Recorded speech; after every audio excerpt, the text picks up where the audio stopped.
Yo, what's going on, y'all? What's going on? Welcome back. And I'm flexing right now. The biceps is out and up. Welcome back to another episode to the Audible Podcast. I'm your host with the most, the wolf, the sensei, the man. I'm just messing with y'all. So, what I wanted to talk about today, first of all, let's discuss this weather. Let me clear something up. All right, so let's just say, because I can't think of the exact time, it's 2:15. I go outside, just do a little business on the phone real quick. Wanted to be out in the cool breeze. Could have did it inside, but wanted to be outside. And by cool breeze, it's about 78. Let's say it's 2:15. I go back inside. At 2:37, I go back outside. Somebody called me outside. Went outside to go see what was going on.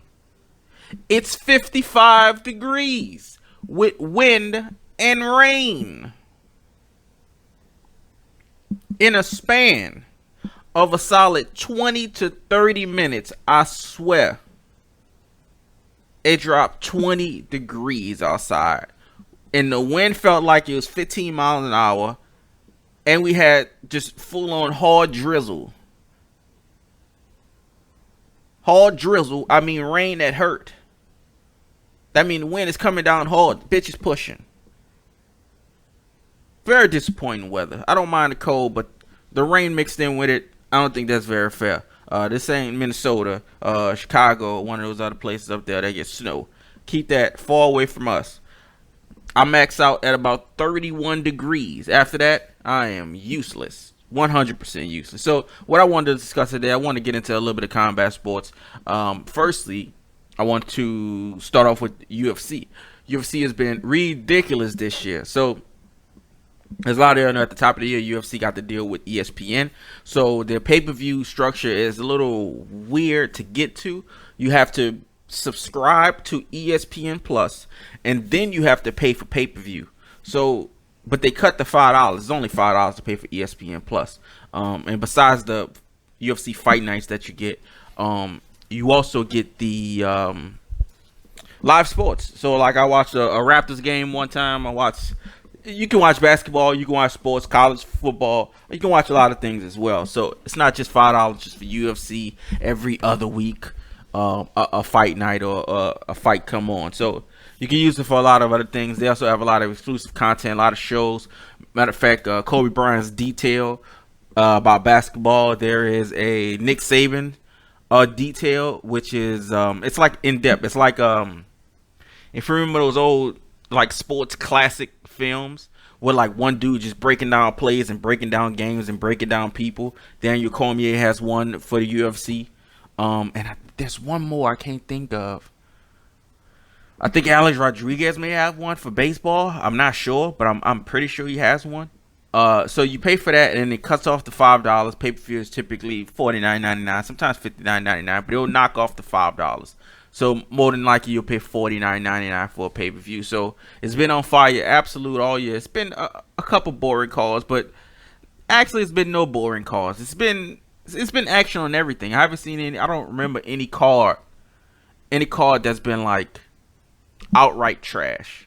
But getting to it, a lot of what people wanted to see was UFC 244. It got a lot of eyes. It got a lot of eyes outside of the casual fan, outside of the hardcore fans. I would consider myself a hardcore fan, I guess. I watch every single pay-per-view. I watch interviews. I would consider myself a hardcore fan. I'm not casual.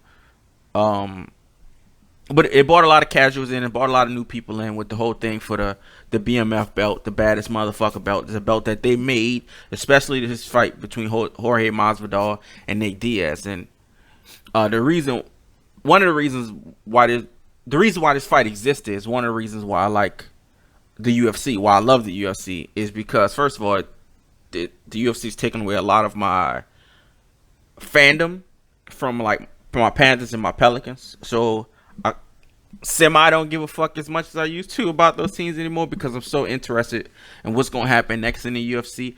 The good thing what I like is Jorge Masvidal and Nate Diaz. These guys, in let's say boxing for instance, they'll be seen as journeymen. They are not journeymen. They are ass whoopers and ass kickers. The thing about it is, in the UFC, you always fight the best. The cream will always rise to the top. You will always fight the best person that is lined up. Yes, there are times when you have a superstar button and it will put them against lower level competition. I'm using air quotes, being lower level competition. But absolutely anything can happen. And by lower level competition, if you are, let's say, Conor McGregor. Conor McGregor won 2 belts in an organization before he even got to the UFC. They fed him 2 belts, at the same time. The double champ thing that he kind of did, he started when first wanted to do it. He did that in a prior organization, a local organization in Ireland before he even got to the UFC. So the first 3 fights, I would say they did feed him. But they fed him guys that were Max Holloway, who is seen as the best right now, as the best featherweight champion of all time. Dustin Poirier, a dude who just fought for the lightweight championship belt, and it went to a decision. It was a unanimous decision against Max Holloway, and I believe that's when both of them, Conor tore his ACL, and Max Holloway broke his hand or broke his arm in that fight. So it was a decision fight, but they fought to the end. Dustin Poirier, who just fought for the belt, he stopped Dustin Poirier in the first round, probably in 1 minute. He KO'd him. If you've seen a lead up to that, there's a lot of mind games being played. A lot of these UFC cats are not. They're fighters. But they're different type of fighters. So boxing it's 100 years of history from boxing. So it's a lot of history that you can take directly from that. When it comes to UFC, the history that they can take from other UFC fights is only like 25, 30 years old. It's really not that long ago. 1990, 1993, 1995, 1994, somewhere around that time, So their history doesn't go back that old. But if you notice the crossover stars, the superstars, those cats, they pull from the boxing. And I mean as far as sportsmanship and as far as trash talk, as far as just being a gamesman, an entertainer. Conor McGregor has a lot of Muhammad Ali characteristics. He's not Muhammad Ali, not even close as far as philanthropy. But when it comes to just walking it like he's talking it, Muhammad Ali lost the fights. Conor McGregor lost some fights, but they still walked it like they talking. That's one of the greatest things about Muhammad Ali's era of heavyweights. They all had to fight each other. Joe Frazier, George Foreman, Muhammad Ali, Norton, they all fought each other in their primes. And that's what the UFC is. It's just like boxing in the 80s with a lot of lighter weight guys. Sugar Ray Leonard, and Julio Cesar Chavez, Roberto Duran, all these type of cats, Marvin Hagler. They all fought each other. Julio Cesar Chavez, I think, is a little bit smaller than them, but you get what I'm saying. They all fought each other in their prime. In the UFC, there's no running. So Jorge Masvidal right now is on a 4-fight winning streak. The knee to Ben Askren. He knocked out Darren Till. He got a decision against somebody. Damn, he got a decision against somebody. I just can't remember. And he knocked somebody out. He knocked Cowboy Cerrone out. And then he just had a stoppage, which is considered a TKO. That's a knockout against Nate Diaz. So that's 4 fights in a row. And right now, he's on top of the world. He's the most known UFC fighter. But 2 years ago, he's on a 4-fight losing streak, 3-fight losing streak. If you look at his last 2 years, he won 4 in a row. But if you look at his last 2 years, he's probably lost. He's probably won 4 out of the last 8, I would say. Which is, he's probably 4-4, 4-3, or 4-5 or something like that. All right, his last 8 or 9 fights, which is not great as far as these terms. But when you fighting the best, things happen. And there's no MMA math. It's one dude beat one dude, that don't mean this other dude is going to beat him. For instance, he got dominated by Stephen Wonderboy Thompson. Stephen Wonderboy Thompson got knocked out cold by Anthony Pettis. Anthony Pettis got pieced up in 3 rounds by Nate Diaz. Wonderboy lost to Darren Till. Jorge Masvidal knocked Till clean out. And then, as you see, Masvidal beat Diaz. So all these different matchups, they don't.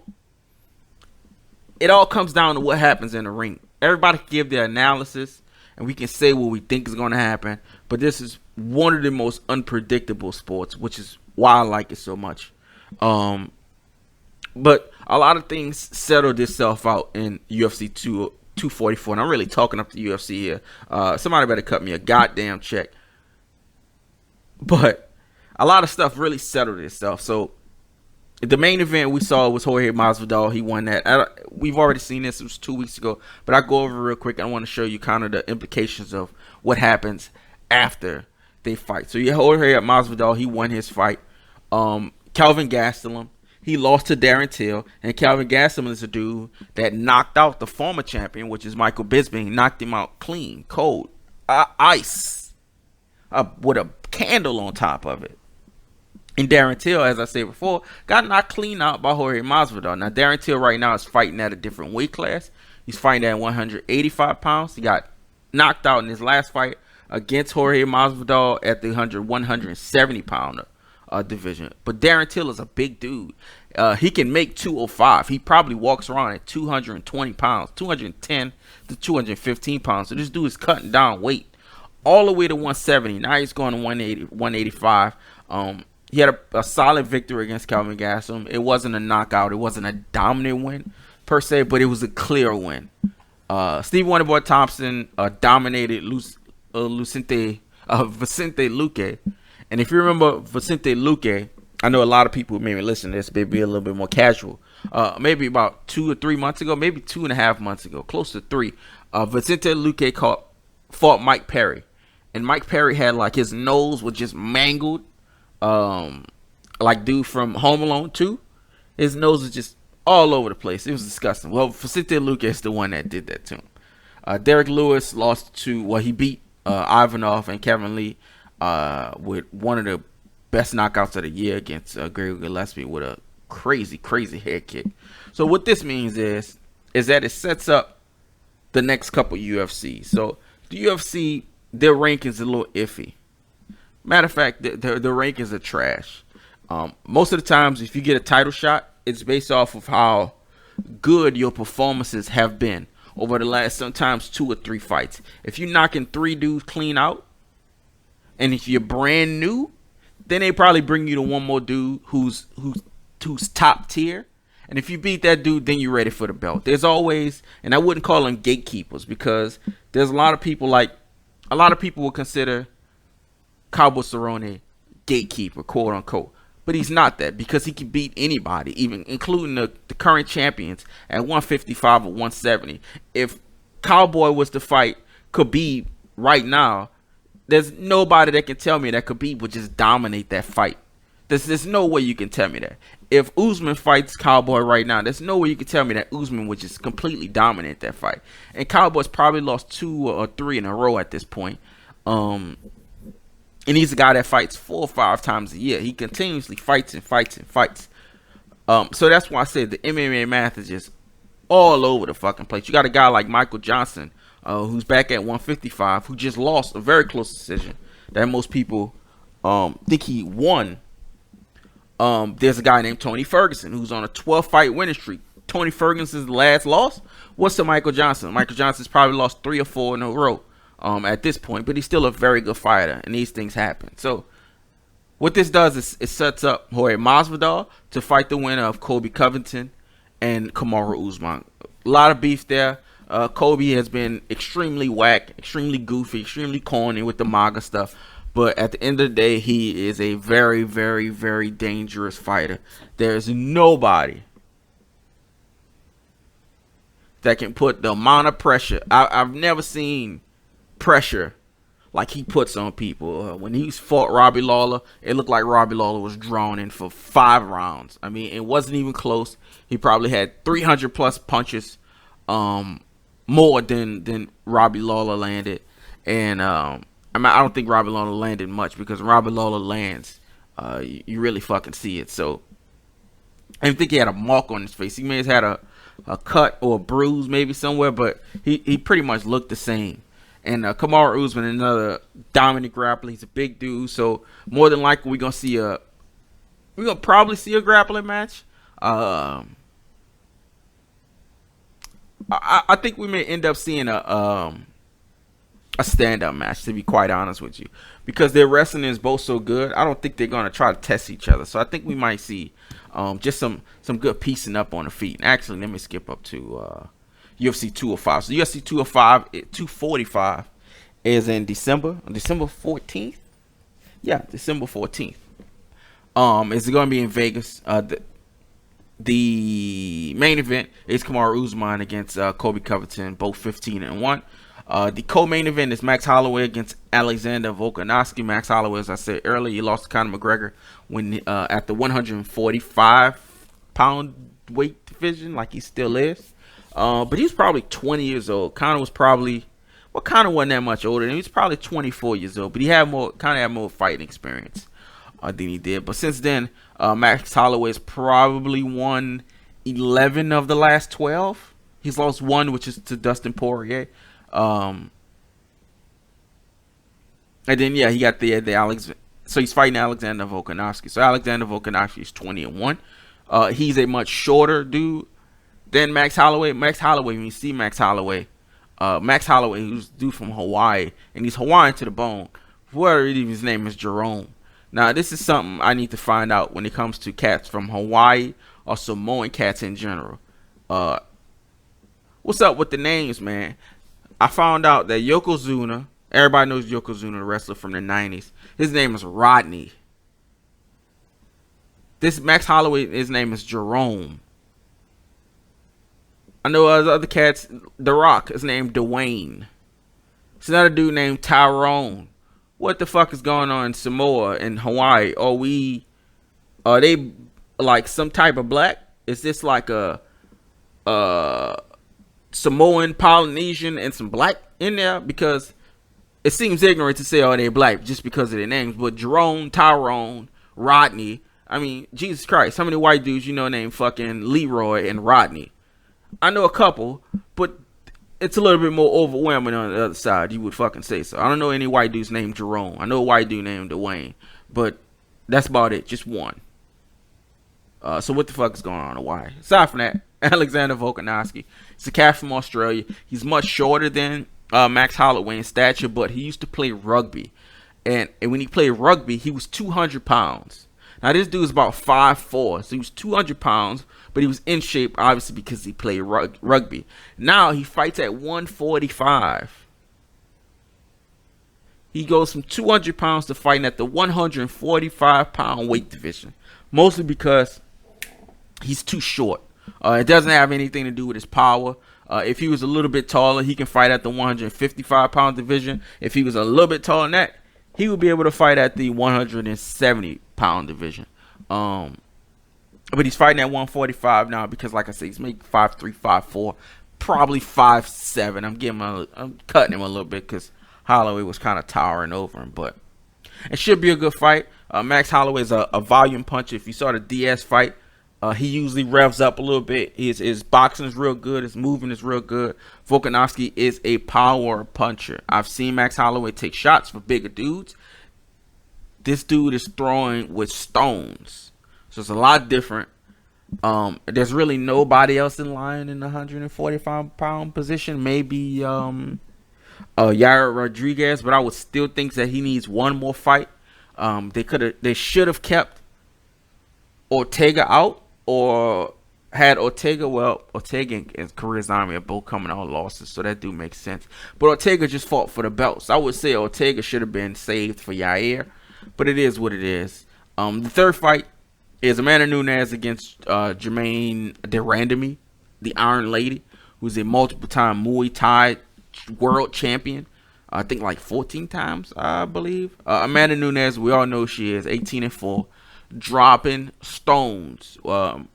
She got on the scene. Most people not kind of got on the scene. She got on the scene when she cleaned up Ronda Rousey in like, I think 16 seconds. No, it wasn't 16 seconds. It was 44 seconds, I believe. I'm sorry. and she hits very fucking hard. She's beat the people. Now Ronda Rousey obviously had a loss before that to Holly Holm, but she beat Cyborg and she knocked Cyborg out. And this Cyborg didn't lose in 10 years. She lost her I think it maybe her very first fight. I don't think she even lost that. I don't think she's ever lost in MMA. I think she could have lost. I know she lost in a kickboxing fight, but I don't think she's lost in MMA. Besides to Amanda knocking her out. I don't know, but that's an interesting fight. I have Amanda Nunes winning the fight. The only thing out of these 3 fights that I'm seeing that's real different, real rare, that I'm not sure is Kobe and Usman. I lean a little bit toward Kobe, unfortunately, but the performance he's been putting on the last 3 matches, you just can't be a hater about it at some point. But I have Max Holloway winning against Alexander Volkanovski. I just think Holloway is the best. I think he's a beast. Even if you think he loses, I think he's still one of the greatest to ever do it. So you can kind of appreciate it from any side, really. And Amanda Nunes is probably the most dominant female MMA champion of all time. She hits extremely fucking hard, and I'm more than sure because Jermaine Durandame, she throws with bad intentions. You can kind of see it. We saw it in the Masvidal fight. Masvidal, you can see the look on his face and the torque and the velocity and how he throw punches. It's real fucking bad intentions behind those punches. These are not just to pepper you up. These is to knock you the fuck out. Jermaine Durandame, she fights just like that. Unfortunately, she's fighting Amanda Nunes, who is the queen of fighting like that. So if she wants to go in for a technical fight, I would suggest that. If she wants to go in like Cyborg went in when it just swing it out, I would suggest that as well. I want to see a really good fucking fight. But I think Amanda Nunes wins that more than likely by first round knockout. And I think she may retire after that. Marlon Moraes, well actually, she may fight Valentina Shevchenko after that. They had a really close fight. Valentina fights. So Amanda has the 135 and 145 pound belt. She's defending both. I believe she's defending 145 right now against Durandame. But she fought Valentina Shevchenko, who is the 125 pound champion. She fought her a long time ago. I believe they fought twice, and the decisions were razor close. A lot of people thought Shevchenko won, but it was for the 135 pound belt. Shevchenko she's way too small for that division. So that's why she fights at 125. She's perfect there. I think she walks around at that weight. Most people who walk around at a certain weight, they usually cut down to something lower and then go back to their original weight. But I think she fights and walks around at that weight. So it's perfect for her. Marlon Moraes against Jose Aldo. Damn name is Jose. I'm sorry. Jose Aldo is one of the greatest featherweight champions of all time. He was undefeated for 11 years until he lost to Conor McGregor in 6 seconds. Hadn't had the belt since. So he was 22-0. Got knocked out by Conor, and now he's 28-5. So this guy's been around for a while, but he's fought the very best. It's not like he's fought bums and he just fell off. He's fought Conor. He's fought Max Holloway twice. He fought Volkanovski recently. He fought one more other person, but I forget who that is. So there's a reason why he has the 5 losses. He's fought the top of the division, and like I said, it's very rare, except for Khabib, that you can find a person with no losses. Anderson Silva for a very long time was seen as the greatest fighter of all time, and even in his prime, he still already had a loss, or actually had like 4 losses already on his record. He was submitted. He was never knocked out, but he was submitted and he lost a couple of decisions. So being a greatest, it really is dependent upon your performance and not just your record. This is not boxing. There's no cherry picking fights. This is not Floyd Mayweather finding a fight here and there. Oh, I want to fight this dude here. No, we don't want to fight him right now. Oh, we want to make more money right here. This is an easier fight, but it's a money fight. That's a harder fight. Now there's none of that. You get in, you fight, you figure it out, and you scrap it out. And that's what I like so much about the UFC. And the last fight on the main card is bantamweight Peter Yan against Uriah Faber. Uriah Faber coming back. He knocked out I forget the cat he knocked out. I apologize. He's coming back. He's 40 years old. He's one of the best fighters that the UFC has ever seen. Former bantamweight champion, and I believe, he's never won featherweight because he lost to Jose Aldo, but he's a former bantamweight champion, which is 135 pound division. That's what division he's fighting in now, and he's fighting Peter Yan. And Peter Yan is one of the best boxers you're gonna find in UFC. His hand speed and his movement, it looked like, I'm trying to think of some anime shit. It looked like some anime shit, like King and the Shore. If I don't know if anybody has ever seen anime. If you're not in anime, go look up King and the Shore and look up Gowlan. It's a dude with like a jewel on his forehead. The same boxing you see in that anime, that's the same type of boxing Peter Yan's doing. He's throwing ridiculous combos. He's fast. He has great head movement, and he's really fucking good. So that should be a good fight. If I had to predict that one, I would probably go with Peter Yan. Marlon Moraes against Jose Aldo. I'd probably go against Marlon Moraes just because I think he's a bigger guy.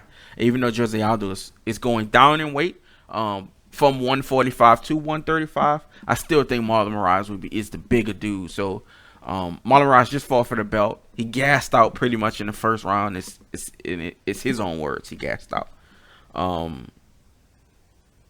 So I'm more than sure we'll get a really good fucking fight on Saturday, December 4th. So that's the 14th. And I mean, this past weekend we had the UFC Moscow. We won't go through the whole card. I think it was very good fights. Don't get me wrong. If we go through I'll go through the last three. Zabit, Magomed Sharipov.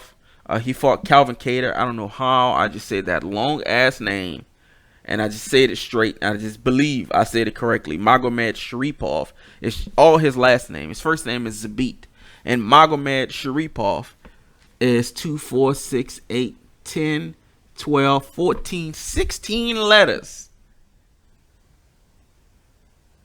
Holla at your boy. I said that right the first time. Magomed Sharipov, he fought Calvin Kattar, and I'm going to keep saying it because I'm really stunned right now. He fought Calvin Kattar. It's a good fight. I don't think Calvin Kattar could deal with the versatility. He had a lot of Zabit had a lot of weird takedowns, a lot of just crazy takedowns. Like he would throw his arm out. Like say if you throw your right arm up like you're doing a swim move, and you throw your right leg out against their left leg, and like you about to sweep them, but he's sweeping them from the other side.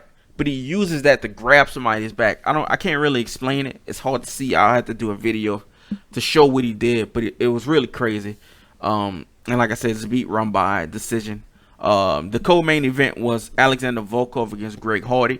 A lot of us know Greg Hardy's 5-2 now. Who did Greg Hardy lose against the first time? Oh, he got a no contest. Oh, he got the no contest from last fight, and they gave him a loss for his first fight, I think for a foul. So he's not undefeated. He technically has one loss. The other one, I mean, a foul. You get a foul, you get disqualified, or whatever. So he fought Alexander Volkov. Greg Hardy has 7 fights. Alexander Volkov has 38 fights. So Greg Hardy decided to take the fight on short notice. He had a really good showing the last fight he had a month ago. And a month is not the typical amount of time that these cats are supposed to fight. I mean, they're punching, kicking, grappling, tackling. So that's typically not a thing that you want to do. But he fought hard. I believe he broke his right hand in the first round, so he kind of lost the use of that right hand. So I was wondering why he was so timid in the second and third rounds, and he was only throwing left jabs and just staying out of the pocket trying to block head kicks. And he was still blocking head kicks and blocking body kicks with that broken hand, which is pretty fucking crazy. I think that one of those kicks is probably what broke his hand, because he was blocking a lot of kicks with his hand instead of just dodging them. But he lost in a decision. It was a very clean decision. It wasn't any controversy. He would have had to knock this dude out in Russia in order to win. I think he knows that. But I mean, if you got a broken hand and you're fighting somebody that probably has three or 4 inches on you, and you already 6'4", Alexander Volkov is probably 6'7", 6'8". It's a difference. The third fight was Zalim, which they are really. He's not from Russia. He's from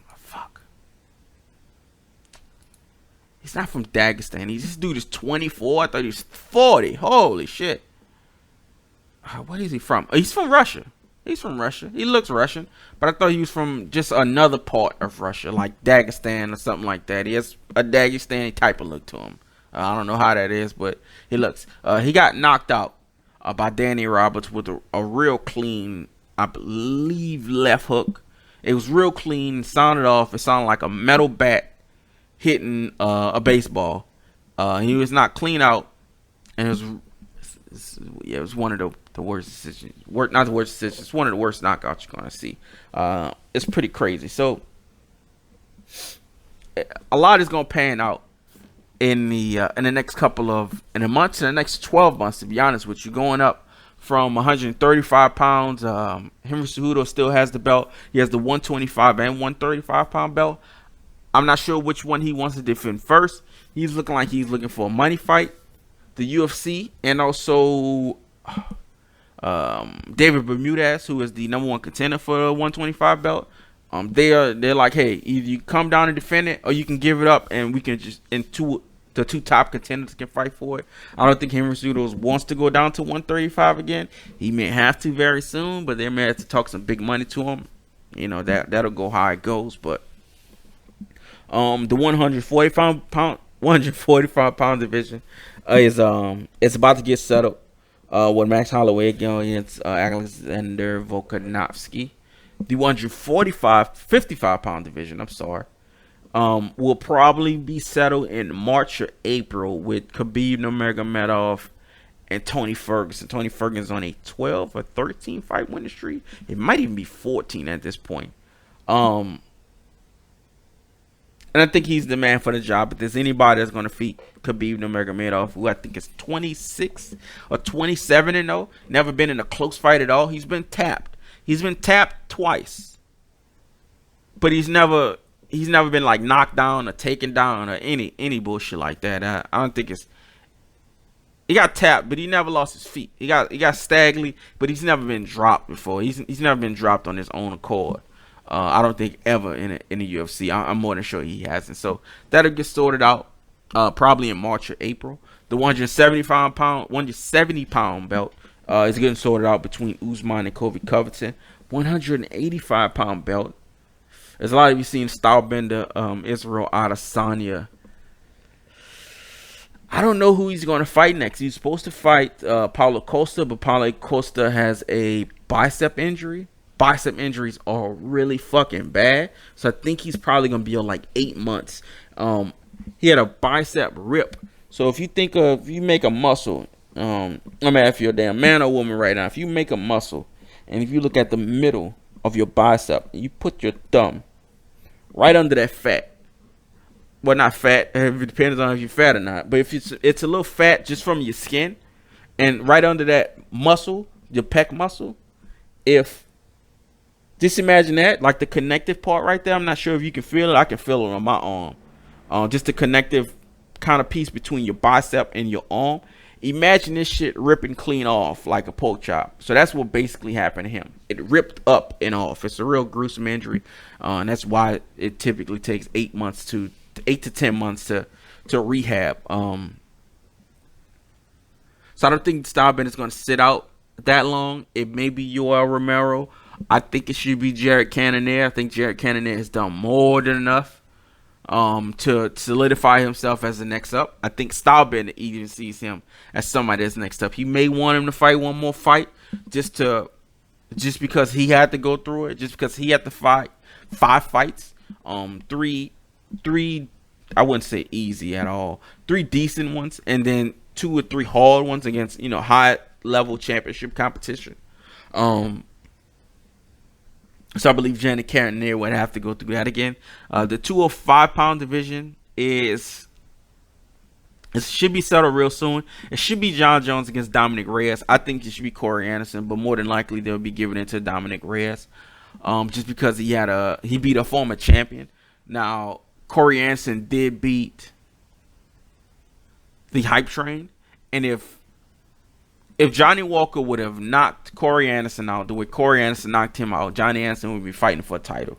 But it's not reality. It's not the UFC goals. So Corey Anderson may have to fight one more, or he may have to just sit out and wait for the win of Dominic Reyes and John Jones. I would suggest that he sits the fuck out and waits, because you can easily go into the next fight, whoever fight that may be, and get knocked out.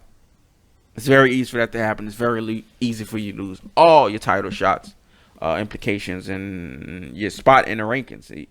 At this point, he should be at least be 2. He should be 2 or 3 at this point. So, in the heavyweight division, of course, is Stipe Miocic. I believe the next fight he's going to have is Daniel Cormier. Daniel Cormier asked him to fight earlier, so I don't think that's confirmed. I don't think there are many options for Stipe Miocic besides Daniel Cormier and or Francis Ngannou. He beat Francis Ngannou before. That was a real dangerous fight. It's a real scary fight. When Francis Ngannou throws hands, it looks real fucking scary. I'll be honest with you. He throws wild, but he throws wild and sharp at the same time. Like, he may throw a punch and he may hit you with the inside of his glove. Like, so if you point your fist out where his thumb's all wrapped and stuff, but just on the side of your fist, you may get hit one of them and get stunned. But the next time it's gonna come correct, and you're probably gonna get sent to hell. So recently I saw him in it wasn't a back and forth. It was him basically saying that he would like to fight Tyson Fury. If you think about, and I'm gonna seem real crazy when I say this. If you think about the history of UFC fighters fighting boxers, it really hasn't been like a wash. Like, Conor, from the video that we seen, he beat up Paulie Malignaggi. Even if he didn't beat up Paulie Malignaggi, Paulie Malignaggi is a former champion. Let's say they went 12 rounds. In those rounds where they show Conor knocking Paulie down, Paulie was flying all over the place. These wasn't like him hitting a knee or him. He was dropping. He was falling between the ropes. He almost fell out the ring a couple times. So it looked real bad. That's a former champion. He went 11 rounds with Floyd Mayweather. The stoppage was he was kind of out on his feet, but you could have gave him a standing 8 count just to get his stuff back. But they called it early. That's what boxing does. And he actually won a round. So he's about to get fucked. If you looked at the first 3 rounds, what everybody can admit, that Floyd Mayweather wasn't doing anything. He was just letting him burn himself out. He wasn't throwing any punches. Everybody admitted that. The people on TV admitted that. Even Floyd Mayweather kind of admitted that. He just wanted to test it out and just see how it goes, and kind of let him burn himself out and drag him to the deep waters, which is the later rounds, which is what he did. And it's how he won. But Conor McGregor did win like 3 or 4 rounds against Floyd Mayweather. Legit. Even if he won 2 rounds, there's still more rounds than Canelo won. And don't give me the bullshit judge that gave it a tie between Canelo and Mayweather. It's like one of the craziest things I've ever seen. Mayweather won every single round.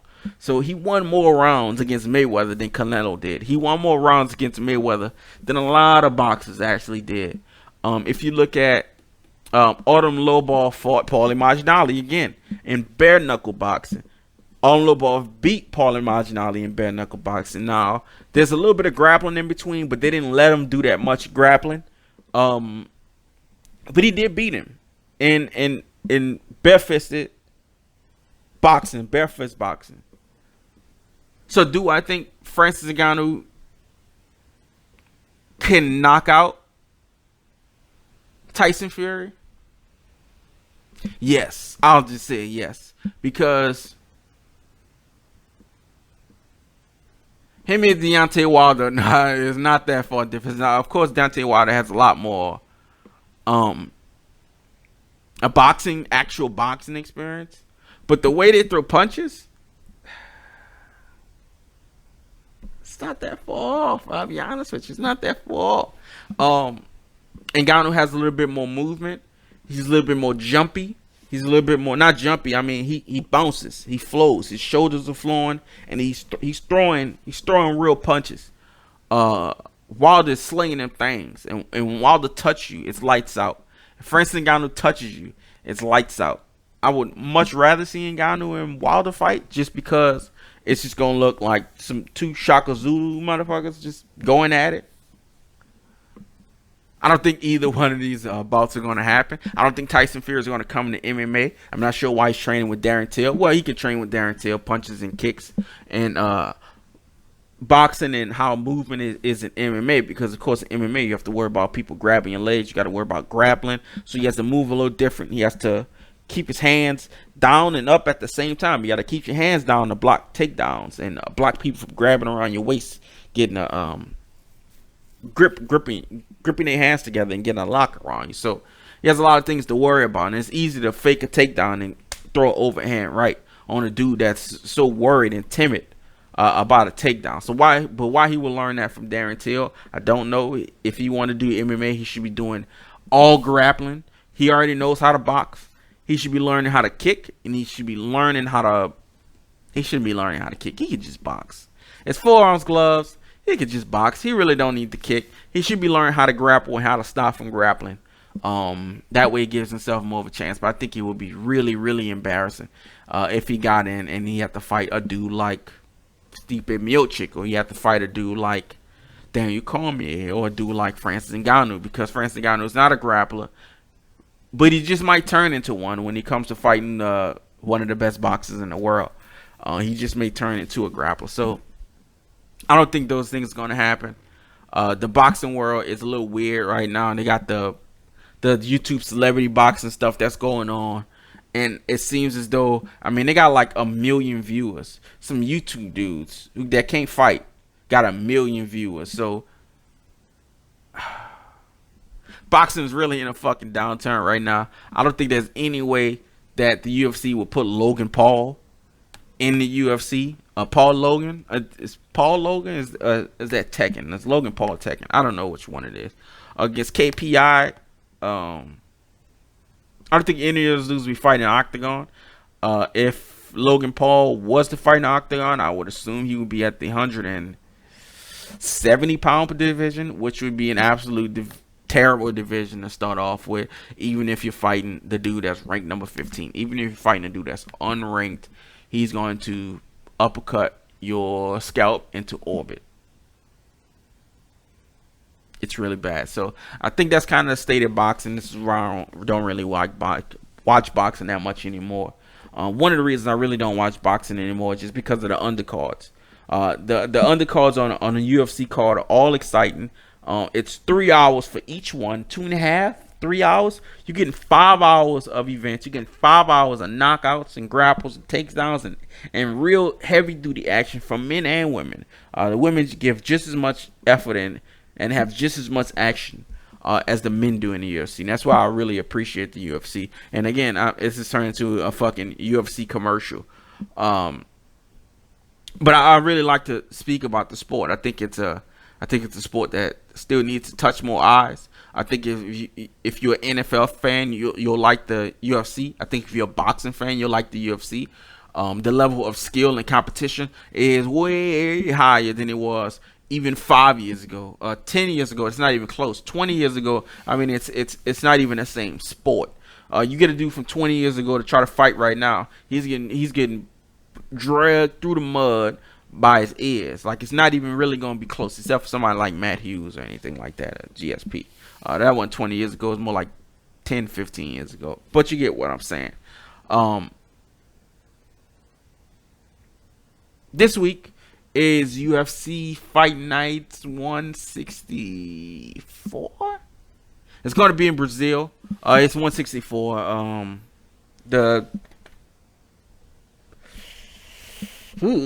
Actually, let's look up some odds.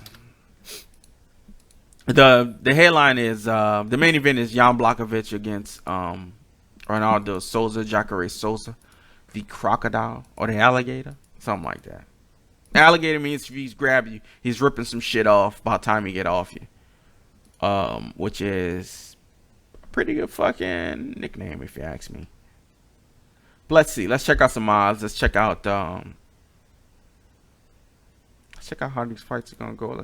I already have a feeling how they're gonna go, but let's look at the odds. Let's see what Vegas thinks. You'll see 16. Okay. So right now, Jacare is a plus 162 on the money line. And that is mostly because he's going up in weight. He usually fights at 185. He's going up to 205 to fight Jan Blachowicz. Jan Blachowicz is a fucking killer. Paul Craig against Mauricio Rua, Shogun Rua. Paul Craig is a plus 219 underdog. I would think that is appropriate. I am more than sure he will still win the fight, and I should probably bet that him and Jan Blachowicz right now, actually. Oh shit, Tracy Cortez is fighting. She is a underdog. Well, no, she's not an underdog. She's a favorite, minus 185. Sergio Moraes, Charles Oliveira. I mean, it's a very heavy Brazilian card. Of course, people want, and whenever they go to a certain country, they're always trying to put a lot of the people from that particular country mixed in with it, just to spice it up a little bit. And actually, let me get some NBA in this thing. Actually, let me get some football. So what I'm gonna do is I'm gonna parlay Paul Craig over Shogun Rua and Jan Blachowicz over a Jacare. I'm gonna parlay that with the Oakland Raiders at minus 526.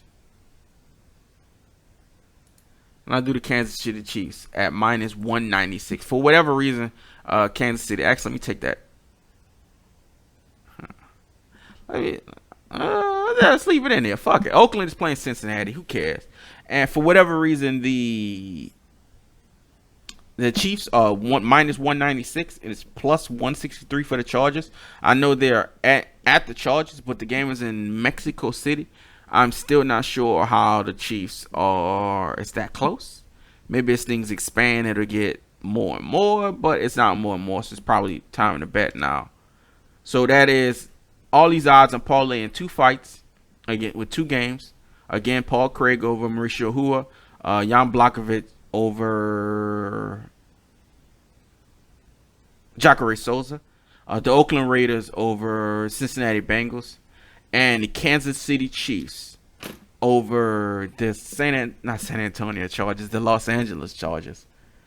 And do I want to throw in another one? I can throw in this Denver, Minnesota. I think that's fine. Okay, so you're gonna bet that, and we'll see how that turns out. Bloop. Bet put through. Okay, so UFC Fight Night 164 is on this Saturday. It's in Brazil, which is, I don't know how far from us they are. So more than likely the fights will probably start at like 3-4 o'clock. More than likely it'll probably start at 3 o'clock. 4 o'clock. They'll be starting at 4 p.m. our time if you're Central Time. 5 p.m. if you are New York time. And the fights should be fire. Usually Brazilian fighters, they throw it all out and they give it all out. So Renan Barral is fighting against Sweet Lord. Former dominant champion. At one point he was like 30-0. Now he's 34-8. He's older now. These things happen, and he's still a goddamn legend. But thank y'all for listening. I've just felt like I needed to do a UFC podcast. I've been so interested. I just want to get everybody else as interested as possible. I'm going to be uploading this to, of course, to the normal podcast, and also to my YouTube under the same name, Wolf Evans. I'm going to have a YouTube site going. I'll be uploading the pod with, I'll be uploading the audio from the pod with a nice little visual image, of course, and I'll also be doing some gaming videos and talking about some other stuff as well, and I'll be kind of adding all contents together for the YouTube. So you get a little bit more out of the YouTube than you would from just the podcast, because you have some video stuff to go off of as well. But either way, I appreciate y'all for listening. Subscribe, rate, holla at your boy.